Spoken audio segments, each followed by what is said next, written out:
क्या आप भी स्वास्थ्य से संबंधित समस्याओं को लेकर बहुत ही परेशान हैं या फिर आपके घर में कोई व्यक्ति बार बार बीमार पड़ रहा है, उसकी बीमारी में अननेसेसरी आपका पैसा खर्च हुए जा रहा है, धन आता है और जाता है, आता है और जाता है। जी हाँ, पैसा धन संचय नहीं कर पा रहे हैं, घर में किसी प्रकार की कोई नेगेटिविटी है, किसी का नजर दोष है या फिर आपको लग रहा है कि घर में आपके किसी ने कुछ टोना टोटका करवा दिया है, तो आपके लिए ये वीडियो देखना बहुत ही कंपलसरी है, क्योंकि इस वीडियो में मैं आपके साथ कुछ ऐसी रेमेडी शेयर करूंगी जो कि आपको इन सभी प्रॉब्लम से लड़ने में कहीं ना कहीं आपको हेल्प करेगा।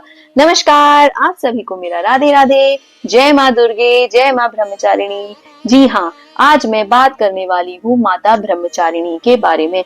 जैसा कि हम सभी जानते हैं कि कल माता ब्रह्मचारिणी का दिन है, आज माँ शैलपुत्री आई थी और कल आएंगी माता ब्रह्मचारिणी। तो माता ब्रह्मचारिणी हमारे जीवन से स्वास्थ्य से संबंधित जो भी समस्याएं होती हैं या फिर यदि किसी का मंगल ग्रह भारी है तो उससे रिलेटेड जो भी समस्याएं होती हैं उन सब का समाधान हमारे जीवन में लेकर के आती हैं। वीडियो को आगे बढ़ाने से पहले मैं आपसे माता ब्रह्मचारिणी की कथा जरूर शेयर करना चाहूंगी। बहुत ही संक्षिप्त में मैं आपसे इस कथा को सुनाऊंगी। माता ब्रह्मचारिणी ने भगवान शिव को प्राप्त करने के लिए बहुत ही ज्यादा तपस्या करी थी। जी हाँ, 3000 वर्ष तक माता ब्रह्मचारिणी धूप बारिश सारी ही मौसम को झेलते हुए 3000 वर्ष तक तपस्या करी। माता ने सिर्फ सूखे बेल पत्र खाए। उसके बाद माता ने 100 वर्ष तक, जी हाँ 100 वर्ष तक माता जो है सिर्फ शाख पर जीवित रही और उसके बाद माता ने वो सब भी छोड़ दिया। उसको देख करके माता बहुत ही ज्यादा सूक्ष्म हो गई, माता का शरीर एकदम दुबला हो गया और उनकी माँ जो है बहुत ही ज्यादा उनको देखकर घबरा गई और उनकी माँ जो थी माता ब्रह्मचारिणी की, उनको देखकर बोली उमा। उसी समय से माता का नाम पड़ गया उमा पार्वती। जी हाँ, तो हम सभी जानते हैं कि माता ब्रह्मचारिणी ने भगवान शिव को प्राप्त करने के लिए कितनी कठिन तपस्या करी। तो कहीं ना कहीं इस माता ब्रह्मचारिणी की कथा से हमें यह शिक्षा मिलती है, अगर हम संक्षिप्त में बात करें, कि हमें माता ब्रह्मचारिणी हमें अपने जीवन में सारी समस्याओं से लड़ने की शक्ति देती हैं। जी हाँ, हमारी कठिनाइयों में, हमारी जो भी परिस्थिति हमारे जीवन में कठिन चल रही है उससे हमें कभी भी डरना नहीं चाहिए, कभी भी भागना नहीं चाहिए। जब माता स्वयं होकर भी इतनी कठिन परिस्थितियों का सामना माता ने किया तो हमारे जीवन में तो हम तो कहीं स्टैंड ही नहीं करते हैं। हमारे जीवन की समस्याएं बहुत ही क्षीण हैं। जी हाँ, और हम उन्हीं से घबरा जाते हैं। तो चलिए वीडियो में आगे बात करेंगे कि माता ब्रह्मचारिणी के हमें क्या क्या उपाय करने चाहिए। ऐसे माता ब्रह्मचारिणी को जो है वो हरा रंग बहुत ही ज्यादा प्रिय है। माता को सफेद रंग की चीजों का दान किया जाता है। माता ब्रह्मचारिणी को खीर बहुत ही ज्यादा पसंद है। सफेद रंग की चीजें माता को चढ़ाई जाती हैं। माता को आप लोटस, जी हाँ सफेद कमल का फूल माता को अर्पित करें। इसके साथ ही साथ हमें माता को सफेद रंग की चीजों का, मखाना हो गया, पंचमेवा हो गया, माता को नारियल हो गया, इन सब चीजों का भोग अवश्य लगाएं। ऐसे बहुत सी चीजें हैं नवरात्रि में जो हमें एवरीडे करनी ही चाहिए। माता को उस चीज का भोग हमें अवश्य ही लगाना चाहिए। सबसे पहली चीज आती है उसमें लौंग का जोड़ा। हमें प्रयास करना चाहिए कि हम 9 के 9 दिन देवी सप्तशती का यदि हम पाठ नहीं कर पा रहे हैं तो या तो हम तारा कवच करें, जी हाँ, या फिर हम तारा कवच करें। इसके अलावा हम माता का जो 32 नामावली आती है हम उसका पाठ करें और 32 नामावली करके हम 9 के 9 दिन माता को 9 लौंग के जोड़े चढ़ाएंगे। जोड़े में हमारी 2 लौंग एक साथ हुई, यानी कि 2 लौंग का एक जोड़ा हुआ। मेक श्योर करें जो लौंग हम माता को चढ़ाएंगे वो फूल वाली लौंग होनी चाहिए, टूटी फूटी लौंग नहीं होनी चाहिए। अपने मन की जो भी इच्छा है वो रख कर माता के चरणों में चढ़ाएं। इसके अलावा माता को एवरीडे हम घी चढ़ा सकते हैं। माता को एवरीडे थोड़ा सा घी जरूर अर्पित करें और उस घी को मेक श्योर करें कि हम अपने घर में ही कंज्यूम करें, कोई भी दूसरे व्यक्ति को उसे हम ना दें। जी हाँ, घी जो है वो घी हमें अपने घर में ही यूज करना है, कोई बाहर का दूसरा व्यक्ति उस घी को कंज्यूम ना करे। इसके अलावा चीनी, सफेद रंग की चीजों का माता को दान करें, लौंग का जोड़ा, इलायची, पान के पत्ते, इसके अलावा हरा मूंग हो गया, ये सब चीजें हमें माता को एवरीडे चढ़ानी चाहिए ताकि माता हमसे प्रसन्न रहे। अब आगे बात करते हैं। जैसा कि मैंने कहा कि मैं आपसे शेयर करूंगी कि अगर आपकी लाइफ में बीमारी से संबंधित, जी हाँ, स्वास्थ्य से संबंधित कोई समस्या अगर काफी समय से लगातार चली आ रही है तो हमें उसे किस तरह से दूर करना है, कैसे माता ब्रह्मचारिणी हमें उस प्रॉब्लम से सॉल्यूशन दिलाने में हमारी हेल्प करती है। तो हमें क्या करना है, सबसे पहले तो हम अपने घर की नेगेटिविटी को रिमूव करेंगे। नेगेटिविटी हम कैसे रिमूव करेंगे, हमें जो है 7 लौंग लेनी है। मेक श्योर कि ये जो हम रेमेडी करेंगे ये हम 9 के 9 दिन करें। एक दिन निकल चुका है तो हम आज सेकंड डे से इस रेमेडी को स्टार्ट कर सकते हैं। जी हम कल से इस रेमेडी को स्टार्ट कर सकते हैं। हमें मिट्टी का दिया लेना है, हमें 7 साबुत लौंग लेनी है। सबसे पहले माता को हमें प्रार्थना करनी है, हम उसे एक कटोरी में अपने हाथ में रखेंगे, इस तरह से कवर करेंगे और माता ब्रह्मचारिणी से हम प्रार्थना करेंगे कि हे माँ, हमारे जीवन में जो भी व्यक्ति बीमार है, या तो वो व्यक्ति इस उपाय को खुद करे, अगर वो इस उपाय को खुद नहीं कर सकता तो कोई दूसरा व्यक्ति उसके नाम से संकल्प करके इस उपाय को करे। सबसे पहले हमें क्या करना है, हमें 7 लौंग फिर ले लेनी है, माता को अर्पित करनी है, अपनी समस्या बोलनी है और वो लौंग हमें घर के एक कोने में जला देनी है। अब इस लौंग को जलाने से क्या होगा, लौंग को जलाने से अगर उस व्यक्ति के आसपास में कोई भी नेगेटिविटी होगी, कोई भी ऐसा बुरा ग्रह होगा जो कि बहुत समय से परेशान कर रहा है, जिसकी वजह से बीमारी नहीं जा रही है, या फिर घर की ऊर्जा बहुत ही आपकी खराब है, जब ये लौंग हम 9 के 9 दिन माता को अर्पित करके एक कटोरी में रखकर अपने घर के एक कोने में जलाएंगे तो उससे घर की सारी नेगेटिविटी दूर होगी। इसके साथ ही साथ स्वास्थ्य से संबंधित यदि कोई आपकी प्रॉब्लम चली आ रही है जिसकी वजह से पैसा आपके घर में नहीं टिक पा रहा है, वो भी दूर होगा। प्लस इसके अलावा अगर कोई नेगेटिव ऊर्जा आपके घर में है, आपको ऐसा लग रहा है कि आपके घर में नजर दोष बहुत ज्यादा है, किसी ने कोई टोना टोटका कर दिया है, तो वो इससे भी ज्यादा इस उपाय को करने से सबसे पहले वो हमारे घर की नेगेटिविटी को रिमूव करेगा। ठीक है, अब हमें दूसरा उपाय क्या करना है। ऐसे ये उपाय हमें डे 1 ऑफ नवरात्रि करना था, पर हम इस उपाय को आगे नेक्स्ट डे से भी हम कंटिन्यू कर सकते हैं। हमें आज जो है रात्रि के समय पर एक पान का पत्ता लेना है और हमें लेना है सरसों का तेल। जी हाँ, सरसों का तेल हम थोड़ा सा ज्यादा क्वांटिटी में लेंगे और वो पान का पत्ता हम सरसों के तेल के डब्बे के अंदर डाल देंगे। अब नेक्स्ट डे मॉर्निंग हमें वो पान का पत्ता निकालना है। सरसों का तेल हमारा अलग हो गया, पान का पत्ता हम निकाल के माता के पास एक कटोरी में करके रख देंगे अलग से, और उस तेल को देख करके, पान के पत्ते को देख करके सबसे पहले माता के आगे रखेंगे और हम प्रार्थना करेंगे माता से कि हे माँ, हमारे जीवन में जो भी समस्याएं चल रही हैं, चाहे वो स्वास्थ्य से संबंधित हो, चाहे वो धन से संबंधित हो, चाहे वो संतान से संबंधित हो, जिस भी चीज से संबंधित समस्या हो, आप ऐसी अपार कृपा हमारे ऊपर बनाए कि हमारी लाइफ की वो सारी प्रॉब्लम्स दूर हो जाए। अब हमने क्या करना है, हमें एवरीडे सुबह शाम 9 दिए लगाने। जी हाँ, इसी सरसों के तेल से सबसे पहले सुबह के समय पर हम 9 दिए लगाएंगे। यदि आपने अखंड ज्योत लगाई है तो बहुत ही अच्छी बात है। अगर आपने अखंड ज्योत नहीं लगाई है तो आप नॉर्मल ये 9 दिए माता के आगे लगाएंगे इसी सरसों के तेल से। जी हाँ, सरसों के तेल से आप 9 जो है दिए लगाएंगे। ये हम सुबह में लगाएंगे पहले, उसके बाद शाम के समय हमें 9 आटे के दिए बनाने हैं। जी हाँ, 9 आटे के दिए बनाएंगे और वो वही सरसों का तेल यूज करते हुए हमें 9 दिए शाम को लगाने। तो सुबह में हम मिट्टी का दिया लगाएंगे एंड शाम को हम आटे का दिया लगाएंगे।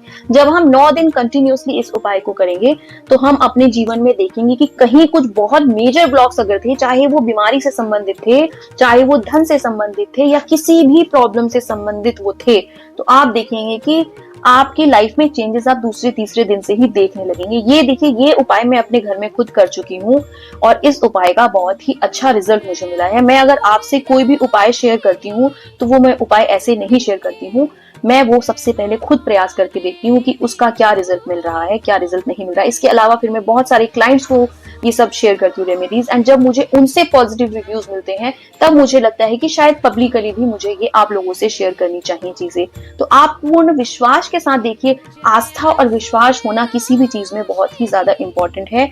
वही वाली बात है कि जैसे गंगा जल के लिए हम बोलते हैं कि मानो तो मैं गंगा माँ हूं, ना मानो तो बहता पानी। जी हाँ, तो उसी प्रकार हमारे जीवन में किसी भी चीज पर विश्वास और आस्था रखना बहुत ही ज्यादा आवश्यक है। अगर हमारा विश्वास नहीं होगा तो हमारी जो एनर्जीज है वो उसी तरीके से वर्क करेंगी। जी हाँ, हमारी एनर्जीज बिल्कुल वैसे ही वर्क करती है जैसा कि हमारा फेथ होता है, जैसा कि हमारा विश्वास होता है। तो आप मेक श्योर करें कि अगर आप कोई भी चीज अर्पित कर रहे हैं माता को तो पूरे फेथ के साथ करें और बिल्कुल मान के चले कि माता ने आपकी वो सारी समस्याओं का समाधान कर दिया है। जी हाँ, ये जो 9 दिया वाली बात मैंने आपको बताई है, 9 आटे के दिए और 9 मिट्टी के दिए, ये बहुत ही अच्छी एक रेमेडी है। इससे डेफिनेटली आपकी लाइफ में अगर बहुत टाइम से किसी भी चीज का कोई ब्लॉक्स अगर चलता आ रहा है तो वो इससे बिल्कुल 101% रिमूव होगा, क्योंकि ये रेमेडी मैं खुद अपने घर में करके देख चुकी हूँ and I have seriously got wonderful result out of this. जी हाँ, तो बिल्कुल विश्वास के साथ, आस्था के साथ आप जो है इस उपाय को करें एंड आप देखेंगे कि आपके जीवन में इस उपाय को करने से बहुत ही ज्यादा अंतर आ रहा है। जैसा कि मैंने कहा कि माता को एवरीडे आप कोशिश करें कि पान का पत्ता अवश्य चढ़ाएं, हलवा अवश्य चढ़ाएं। जी हाँ, ये कुछ चीजें हैं जो माता को अति प्रिय हैं। ऐसे हमें जब नवरात्रि आते हैं तो मैं कुछ चीजें आपसे बताना चाहूंगी कि हमें क्या क्या करना चाहिए। देखिए, अगर आप उपवास नहीं रख पा रहे हैं, बहुत सारे रीजंस होते हैं, किसी का जॉब होता है या टाइमिंग सेट नहीं हो पाता है, किसी किसी की बॉडी को आदत नहीं होती बहुत उपवास रखने की, तो आप बिल्कुल भी निराश ना हो कि आपने उपवास नहीं रखा है तो माता की ब्लेसिंग्स आपको नहीं मिलेंगी। आप कोशिश करें कि आप मिनिमम 10 से 15 मिनट आप एवरीडे माता के लिए निकालिए। जब नवरात्रि चल रहे हैं, माता को सच्चे मन से आप पुकारें, कुछ नहीं करें। आप सिंपल 32 नामावली जो आती है, वो मुश्किल से, अगर आप देखिए 11 बार भी अगर आप 32 नामावली करते हैं तो मुश्किल से आपको 10 मिनट लगेगा। जी हाँ, तो आप 32 नामावली माता की कर लीजिए। इसके अलावा जो छोटी छोटी चीजें मैं आपको बता रही हूँ, आप वो रोज माता को अर्पित करिए और बिल्कुल निश्चिंत हो जाइए। अपनी सारी समस्याएं माता को दे दीजिए। जी हाँ, सारी समस्याएं माता के चरणों में डाल दीजिए। आप देखिएगा कि आपको अगर विश्वास है और आपकी आस्था है तो माता आपको जाते जाते सॉल्यूशंस दे करके जाएगी। ये बिल्कुल 100% टेस्टेड चीज है, क्योंकि विश्वास और आस्था होना किसी भी चीज के ऊपर बहुत ही ज्यादा जरूरी है। अगर आपका विश्वास नहीं है तो चीजें आप फिर मत करिए। विश्वास रखना आपके लिए बहुत ही ज्यादा जरूरी है, क्योंकि माँ देखिए साल में 2 बार आती है। एक नवरात्रि अभी आएंगे, इसके बाद जो दशहरे के समय पर जो आते हैं अक्टूबर के टाइम पे, वो नवरात्रे आते हैं। तो माता जब आती है उस टाइम पे जो यूनिवर्सल एनर्जीज होती है वो बहुत ही हाई होती है। जो हमारी यूनिवर्स में एनर्जीज होती हैं, हम जो भी चीजें मैनिफेस्ट करते हैं वो चीजें मैनिफेस्ट होती हैं। और मंत्रों को, नाम जप को आप बिल्कुल भी हल्के में ना लें, ये बहुत ही पावरफुल चीजें हैं। मंत्रों के बारे में आपको बताऊंगी कि मंत्र जब भी हम करते हैं तो हमें शुद्ध अवस्था में मंत्र करने चाहिए। कोई भी मंत्र हम अगर हमें लगता है कि हम शुद्ध नहीं है तो हमें वो मंत्र जाप नहीं करना चाहिए। सेकेंड चीज, जो मंत्र होते हैं, मंत्रों को हमेशा मन ही मन उच्चारण करना चाहिए। जी हाँ, उसको मन ही मन उच्चारण करना चाहिए, उससे हमें गाना नहीं चाहिए। बहुत से लोग होते हैं, इस वीडियो के माध्यम से मैं ये भी चीज क्लियर करना चाहूंगी कि बहुत से लोग अपने घर में एवरीडे महामृत्युंजय जाप या फिर गायत्री मंत्र का जाप जो है वो चालू कर देते हैं, फोन में लगा लेते हैं या फिर टीवी में चला लेते हैं, स्पीकर में। बिल्कुल निषेध है, बिल्कुल निषेध है, क्योंकि ये जो है द्वादश साक्षर मंत्र हैं और ये गुरु प्रदत्त होते हैं। और हम लोग क्या करते हैं, क्योंकि हमारे को अधूरी नॉलेज है और हर व्यक्ति अपने आप को प्रमोट करने में लगा हुआ है, बड़े बड़े सिंगर्स आते हैं, मंत्र गा देते हैं। इस तरीके से कोई भी गायत्री मंत्र या फिर महामृत्युंजय मंत्र आप प्लीज अपने घर में ना लगाएं। आप नाम जप लगा सकते हैं, या फिर अगर आपको कोई मंत्र करना भी है तो आप उपांसी करिए, उसे मन ही मन करिए, वो कभी भी गाया नहीं जाता है। आप देखेंगे जब भी गुरु दीक्षा मिलती है, तो गुरु दीक्षा जब मिलती है, जो गुरु मंत्र होता है वो कान में बोला जाता है कपड़े से ढक के। जी हाँ, वो कान में कपड़े से ढक के बोला जाता है। लेकिन हम लोगों को, क्योंकि हमें नॉलेज नहीं है इस चीज की, तो हमें जो व्यक्ति जो बोलता है हम आंखें बंद करके ब्लाइंडली उस पर विश्वास कर लेते हैं। तो हमें भी देखना है कि हमारे लिए क्या चीजें सही है और क्या चीजें सही नहीं है, क्योंकि बहुत सी चीजें आज के टाइम पे इंस्टाग्राम, यूट्यूब में जो चल रही है वो शास्त्र संवत नहीं है। लोग सिर्फ प्रोडक्ट सेल कर रहे हैं। I am sorry to say this, but they are just selling their product. उनको कोई मतलब नहीं है कि किसी के पास लाइफ में क्या जा रहा है, कौन उसको कैसे क्या उपयोग कर रहा है। तो चलिए, शायद मेरा जो टॉपिक है वो ऑफ ट्रैक हो गया है। हम नवरात्रि के बारे में बात कर रहे थे। तो मैंने आपसे कहा कि जो माता आती है वो उस टाइम पे एनर्जीज बहुत हाई होती हैं। तो हमारी मैनिफेस्टेशन जितनी स्ट्रांग होगी, हमारा जितना अच्छा एफर्मेशन होगा, हम डेफिनेटली देखेंगे कि लाइफ में रिजल्ट बहुत अच्छा आता है। अच्छा, साथ ही मैं आपसे जाते जाते एक मनी की रेमेडी और आपसे शेयर कर देती हूँ। हमने क्या करना है, हमें कांच का एक जार लेना है, कांच का एक बर्तन लेना है, उसमें हमने तेज पत्ता 3 हमने लेनी है, दालचीनी की जो स्टिक्स आती है लंबी वाली, 3 दालचीनी की स्टिक्स, 1 तेजपत्ता, लौंग, 5 लौंग, 5 इलायची।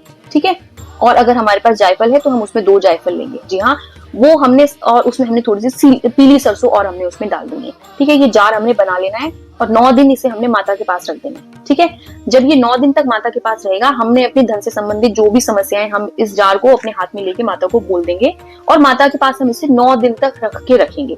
9वें दिन हमने एक लाल रंग का कपड़ा लेना है और उसमें से सारा सामान निकाल करके हमने एक पोटली बना लेनी है और वो पोटली हमने अपने तिजोरी में रख देनी है। ठीक है, सिंपल सी धन की रेमेडी है। अगर धन नहीं टिक रहा है आपके पास में तो आप इसे करके देखिए। देखिए, बहुत छोटी सी रेमेडी है, इसमें कुछ बहुत बड़ा काम नहीं है। सिर्फ हमने चीजों को मैनिफेस्ट करना है, हमें सिर्फ मैनिफेस्ट करना है, हमें पॉजिटिव एफर्मेशन देनी है। और हमारे साथ कौन है, हमारे साथ माता रानी है। जी हाँ, हमारे साथ माता रानी है। माता रानी पे आप विश्वास रखिए, वो आपकी लाइफ की सारी प्रॉब्लम्स को रिजॉल्व करेंगी। जी हाँ, तो सारी प्रॉब्लम्स को रिजॉल्व करेंगी। आप बस थोड़ा सा माता के ऊपर विश्वास रखिए और निरंतर कोशिश करिए कि आप पाठ करें। कम से कम 32 नामावली तो आप जरूर करें। इसके अलावा भले आप कुछ नहीं कर सकते तो मत करिए। कम से कम आप 5 से 10 मिनट आप माता के लिए निकालिए। एक दिया चासी, जैसे मैंने कहा, 9 दिया आप सिंपल लगाइए, लौंग की धुनी करिए अपने घर में, and I am definitely sure कि आपको बहुत अच्छा रिजल्ट इस चीज का मिलेगा। तो मुझे लगता है शायद वीडियो बहुत ज्यादा लंबा हो रहा है और मैं वीडियो यहीं पे एंड कर रही हूँ। तो आप प्लीज पूरे विश्वास और आस्था के साथ करिए, एंड आई एम श्योर कि आपको इसका रिजल्ट बिल्कुल मिलेगा। अगर आपको मेरा ये वीडियो पसंद आया हो तो प्लीज इसे आगे शेयर करें, एंड प्लीज कमेंट बॉक्स में कमेंट करें। अगर आपको लगता है कि मुझे नेक्स्ट जो वीडियो है वो आपको किस कंटेंट पे आपको चाहिए, किस बारे में मुझे बात करनी चाहिए, तो आप प्लीज मुझे कमेंट भी कर सकते हैं। Thank you so much. Radhe Radhe. माँ दुर्गा की